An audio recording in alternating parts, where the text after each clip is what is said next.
Assalamualaikum warahmatullahi wabarakatuh. Perkenalkan, nama saya Adrik Royhana, NIM 49. Nah, di sini saya akan menerangkan secara singkat apa itu hukum Mendel dan penyimpangan semua hukum Mendel. Nah, teman-teman sudah tahu belum apa itu hukum Mendel?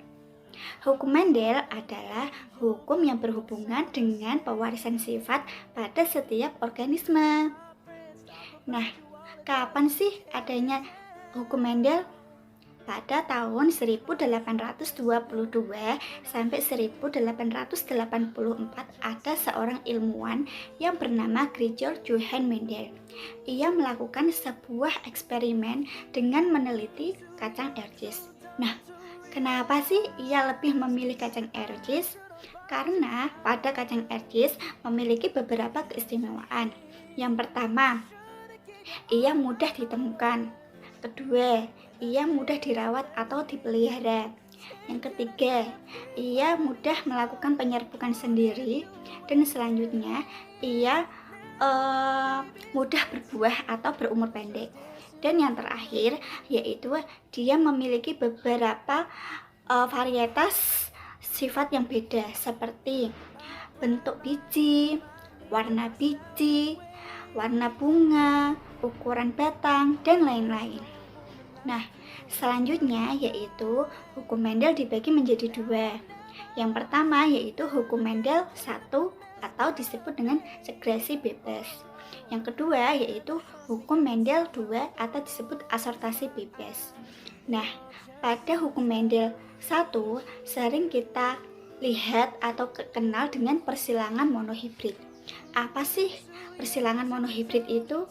Persilangan monohibrid adalah persilangan antara dua individu dalam satu spesies dengan satu sifat beda. Contohnya apa sih persilangan monohibrid itu?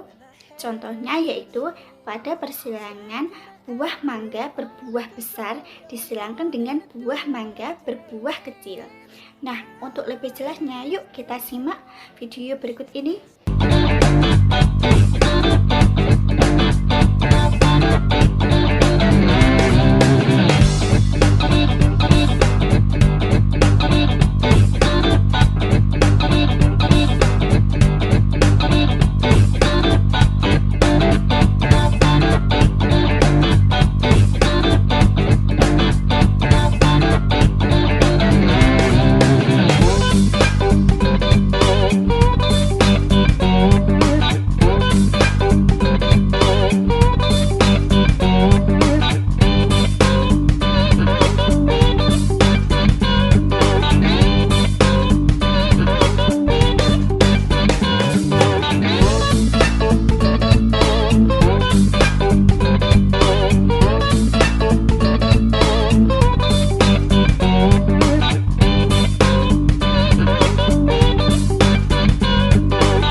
yaitu hukum Mendel II atau asortasi bebas. Nah, di dalam hukum Mendel II terdapat sebuah persilangan dihibrid.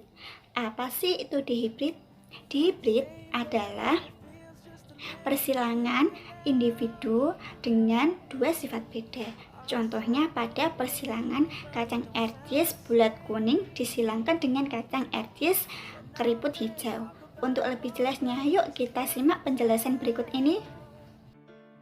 Contoh dari persilangan dihibrid adalah persilangan antara ercis bulat kuning dengan genotip B besar K besar K besar dengan ercis keriput hijau dengan genotip B kecil K kecil. Gamet dari ercis bulat kuning adalah B besar K besar, sedangkan gamet ercis keriput hijau adalah B kecil K kecil. Dari persilangan tersebut menghasilkan keturunan B besar B kecil K kecil atau F1 heterozigot. Kemudian dari masing-masing F1 disilangkan dengan sesamanya. Gamet dari masing-masing F1 yaitu B besar K besar, B besar K kecil, B kecil K besar, B kecil K kecil. Kemudian gamet tersebut disilangkan dalam bentuk diagram Punnett, di mana dihasilkan rasio fenotip F2 9 bulat kuning banding 3 bulat hijau banding 3 keriput kuning banding 1 keriput hijau. Selanjutnya yaitu penyimpangan semu hukum Mendel. Penyimpangan semu hukum Mendel yaitu suatu persilangan di mana hasil rasio fenotipnya berbeda dengan dasar dihibrid. Pada penyimpangan semu hukum Mendel yaitu ada 5. Yang pertama yaitu interaksi gen. Interaksi gen adalah munculnya karakter akibat dari interaksi gen dominan dengan gen resesif. Contohnya pada persilangan pial ayam Ross dengan pial ayam B. Selanjutnya yaitu epistasis dan hipostasis adalah suatu peristiwa di mana gen dominan menutupi gen dominan lainnya yang bukan sealel. Contohnya pada persilangan jagung berkulit hitam dengan jagung berkulit kuning. Selanjutnya yaitu kriptomeri. Kriptomeri yaitu suatu peristiwa di mana gen dominan seolah-olah tersembunyi apabila tidak berpasangan dengan gen dominan lainnya. Ia akan terlihat kembali jika bertemu dengan gen yang sesuai. Nah, contohnya pada persilangan Linaria Marukana. Selanjutnya yaitu polimeri. Polimeri yaitu suatu gejala di mana banyak gen bukan sealel tetapi mempengaruhi sifat atau karakter yang sama. Contohnya pada persilangan gandum berbiji merah dengan gandum berbiji putih. Selanjutnya yaitu gen komplementer, yaitu gen-gen yang berinteraksi dan saling melengkapi untuk memunculkan sifat atau karakter.